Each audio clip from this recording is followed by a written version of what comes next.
Hi అండి, నమస్తే. Welcome back to our channel. నేను మీ అరుణాని. ఈరోజు మన కిచెన్లో ఇంకొక మంచి రెసిపీతో వచ్చేసాను మీ ముందుకి. ఆకుకూరలు అంటే వద్దు అని పారిపోయే పిల్లల్ని కూడా చెవులు పిండి కూర్చోబెట్టి తినిపించవచ్చు, అంత టేస్ట్గా ఉంటుంది. అది ఎలా చేసుకుందామో చూపిస్తాను, కాంబినేషన్ చెప్తాను. ఆ పాలకూర బంగాళదుంపలతో మంచి కాంబినేషన్ రెసిపీ చూపిస్తాను. టేస్ట్ కూడా చాలా బాగుంటుంది, లంచ్ బాక్సులకు కూడా చాలా బాగుంటుంది. రెసిపీని స్కిప్ చేయకుండా చూడండి, డీటెయిల్గా ఎక్స్ప్లెయిన్ చేస్తాను. నేను ఇక్కడ 1/2 kg బంగాళదుంపలు తీసుకున్నాను.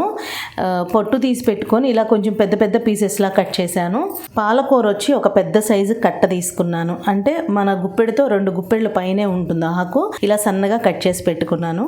స్టవ్ ఆన్ చేసుకొని ఒక కడాయి పెట్టుకొని ఒక 2 స్పూన్స్ ఆయిల్ వేసుకుందాము. ఒక 2 స్పూన్లు ధనియాలు వేసుకుందాము. 1 స్పూన్ ఫుల్గా జీలకర్ర వేసుకుందాము. ఇవి ఒక 20-30 సెకండ్స్ ఫ్రై చేసుకోవాలి. ఇలా మనకు కొంచెం ఫ్రై అయిపోయిన తర్వాత కారానికి తగ్గట్టుగా ఒక 10-15 ఎండుమిరపకాయలు తీసుకుంటున్నాను. ఇక్కడ నేను మధ్య మధ్యలో బోల్డ్ ఇంగ్రీడియంట్స్ యాడ్ చేసుకుంటూ ఈ రెసిపీ చేసుకోవాలి. వీడియోని స్కిప్ చేయకుండా చూడండి. కొంచెం ఫ్రై అయిపోయిన తర్వాత ఒక మీడియం సైజు ఉల్లిపాయని ఇలా సన్న పీసెస్లా కట్ చేసుకొని ఒక 2 నిమిషాలు ఫ్రై చేసుకుందాము, ఎక్కువసేపు అక్కర్లేదు. అలా ఫ్రై అయిన తర్వాత ఒక 2 మీడియం సైజు టమాటోల్ని ఇలా చిన్న పీసెస్లా కట్ చేసుకొని ఇంకొక 2 నిమిషాలు ఫ్రై చేసుకుందాము. మనకి ఈ టొమాటో పూర్తిగా మగ్గాల్సిన పని లేదండి. జస్ట్ టమాటో పైన ఉన్న స్కిన్ కొంచెం మెత్తబడితే చాలు మనకి. ఇప్పుడైతే టోటల్ మనకి 5 మినిట్స్ అయితే పట్టింది, అంతే, ఎక్కువసేపు పట్టలేదు. ఇప్పుడు ఈ కడాయి తీసుకొని పక్కన పెట్టేసుకొని ఇంకో కడాయి పెట్టుకుందాము. ఈ కడాయిలో కూడా ఒక 3 స్పూన్స్ ఆయిల్ వేసుకుందాము. ఎందుకంటే నేను తీసుకున్న క్వాంటిటీ ఎక్కువ కాబట్టి ఆయిల్ అండి, మీరు కొంచెం తక్కువ క్వాంటిటీలో ఇన్నే బంగాళదుంపలు తీసుకొని కొంచెమే గుప్పిడే పాలకూర తీసుకున్నారనుకోండి, ఆయిల్ తక్కువ వేసుకోవచ్చు. ఆయిల్ మనకి కొంచెం హీట్ అయిన తర్వాత డైరెక్ట్గా పాలకూర వేసేసుకుందాము.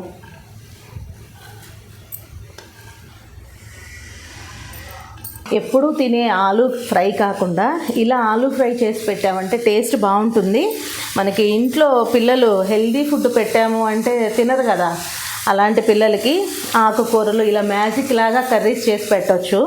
ఇలా మనం ఫ్రై చేసి పెట్టుకున్నాం కదా, వీటిని మిక్సీకి కచ్చా పచ్చా వేసుకోవాలి. వాటర్ ఏమి యాడ్ చేసుకోవద్దు, అలా అని మెత్తగా పట్టుకోవద్దండి. కాస్త బరకగా ఎంత కచ్చా పచ్చా అయితే పట్టుకోగలమో అంత కచ్చా పచ్చాగా మిక్సీకి పట్టుకోవాలి. ఇలా మనకి పాలకూరను ఒక 6-7 నిమిషాలు ఫ్రై చేసుకున్నామండి. ఈ పాలకూరకు సరిపడా సాల్ట్ మాత్రం యాడ్ చేసుకుందాము. పాలకూరకు సరిపడానే పసుపు యాడ్ చేసుకుందాం, ఒక 1/2 టీ స్పూను. ఒకసారి కలిసేలా కలుపుకొని మనం మిక్సీకి పట్టుకున్నాం కదా, అదే యాడ్ చేసుకోవాలి. మిక్సీకి చూసారా ఇలా కచ్చా పచ్చాగా మనకి టమాటా కనిపిస్తుంది, ఉల్లిపాయలు కనిపిస్తున్నాయి కదా.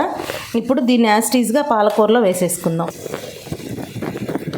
ఇప్పుడు మనకి పాలకూర ఫ్రై అయిపోవాలి. మనం ఇలా కచ్చా పచ్చా చేసి పెట్టుకున్న ఉల్లిపాయ ముక్కలు కూడా చక్కగా ఫ్రై అయ్యి మనకి ఆయిల్ అనేది కాస్త రిలీజ్ అవ్వాలి, అప్పటి వరకు కుక్ చేసుకోవాలి. మనకైతే ఇప్పుడు ఈ పాలకూర ఉల్లిపాయ ముక్కలు కూడా చక్కగా ఫ్రై అయిపోయినాయండి.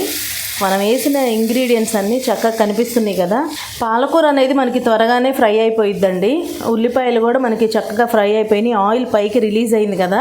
మనం ఇప్పుడు ఈ కడాయిని పక్కన పెట్టుకొని ఆలూకి తాలింపు వేసుకుందాం. ఇలా స్టవ్ ఆన్ చేసుకుని కడాయి పెట్టుకున్నానండి. ఒక 4 స్పూన్స్ ఆయిల్ వేసుకున్నాను. ఆయిల్ కొంచెం హీట్ అయిన తర్వాత ఒక 2 ఎండుమిరపకాయలు, 1 స్పూను పచ్చిశనగపప్పు, 1 స్పూను మినపప్పు, ఒక 1/2 టీ స్పూన్ ఆవాలు, అలాగే ఒక 1/2 టీ స్పూన్ జీలకర్ర, వీటిని చక్కగా ఫ్రై చేసుకోవాలి. ఎప్పుడైనా సరే మనం కర్రీస్ చేసుకునేటప్పుడు తాలింపు అనేది మనకి ఎర్రగా ఫ్రై అయింది అనుకోండి, ఆ కూర అనేది టేస్ట్ చాలా బాగుంటుంది. ఇది కూడా ఒక స్మాల్ టిప్. కొంతమంది ఏం చేస్తారు, ఇలా కొంచెం తెల్లగా ఉన్నప్పుడే మనం ఏ కర్రీ చేసినా ఆ ఇంగ్రీడియంట్స్ యాడ్ చేస్తారు కదా, ఆ వెజిటేబుల్స్. అలా కాకుండా ఎర్రగా తాలింపు ఫ్రై అవ్వనివ్వండి, అప్పుడు బాగుంటుంది. కరివేపాకు వేసుకుందాము. ఇలా మనం కట్ చేసి పెట్టుకున్నాం కదండి పొటాటో పీసెస్, వాటిని వేసుకుందాం ఆయిల్లో. ఇలా ఆలు ముక్కలన్నీ వేసుకున్నాక ఆయిల్లో కలిసేలాగా 1 నిమిషం కలుపుకొని రుచికి సరిపడా సాల్ట్ యాడ్ చేసుకుందాం. ఇందాక పాలకూరలో కొంచెం సాల్ట్ యాడ్ చేసాం, ఇప్పుడు బంగాళదుంపలకు సరిపడా సాల్ట్ అనేది యాడ్ చేసుకుందాము. 2 సార్లు 3 సార్లు వేసేటప్పుడు మీరు చూసుకొని వేసుకోండి. ఫస్ట్ టైం చేసేవాళ్ళు 1/4 టీ స్పూన్ పసుపు వేసుకొని మనకి ఆలు ముక్కలు చక్కగా మంచి కలర్ వచ్చేలా ఫ్రై చేసుకోవాలి.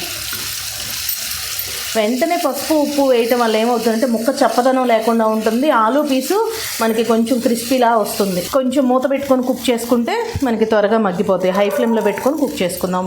మనకి ఆలు అయితే చక్కగా ఫ్రై అయిపోయిందండి. ఇప్పుడు ఒక 1/2 టీ స్పూన్ అల్లం వెల్లుల్లి పేస్ట్ వేసుకుందాము. ఒక 2 నిమిషాల పాటు అల్లం వెల్లుల్లి పేస్ట్ పచ్చివాసన పోయేలాగా ఫ్రై చేసుకుందాము. మనం ఇలా ఫ్రై చేసుకున్న పొటాటోని ఈ పాలకూరలో వేసుకుందాము. కడాయి నాకు పాలకూర వేపింది, పెద్ద కడాయి ఉందనేసి నేను అందులో కలిపాను. లేదంటే మీరు పాలకూర ఈ బంగాళదుంపల్లోనే వేసి కలుపుకోవచ్చు. ఇప్పుడు హై ఫ్లేమ్లో కుక్ చేసుకుంటూ మూత పెట్టుకొని ఇంకొక 10 నిమిషాలు కుక్ చేసుకున్నామంటే మనకి కర్రీ అనేది రెడీ అయిపోతుంది. చూసారా, మనకి చక్కగా ఆయిల్ అనేది పైకి రిలీజ్ అయ్యింది, మంచి కలర్ వచ్చింది కదా. మీకు ఇలా లాస్ట్లో సరిపోయినట్టయితే ఉప్పు కారం చూసుకొని అడ్జస్ట్ చేసుకోండి. కొంచెం కారం అయినా యాడ్ చేసుకోవచ్చు, సాల్ట్ అయినా యాడ్ చేసుకొని ఇంకొక 2 నిమిషాలు ఫ్రై చేసుకుంటే సరిపోతుంది. ఇప్పుడైతే ఇంకొక 2 నిమిషాలు మూత పెట్టుకొని కుక్ చేసుకుందాం. మనకి ఫైనల్గా అయితే కర్రీ అనేది రెడీ అయిపోయిందండి. మంచి టేస్ట్తో, మంచి లుక్తో, మంచి ఫ్లేవర్తో చాలా బాగుంటుంది. ఫైనల్గా కొంచెం కొత్తిమీర వేసుకొని సర్వింగ్ బౌల్లో తీసుకుందాం. ఈ టైంలో మీకు ఏమన్నా సాల్ట్ కారం సరిపోనట్టుగా ఉంటే చూసుకొని వేసుకోండి.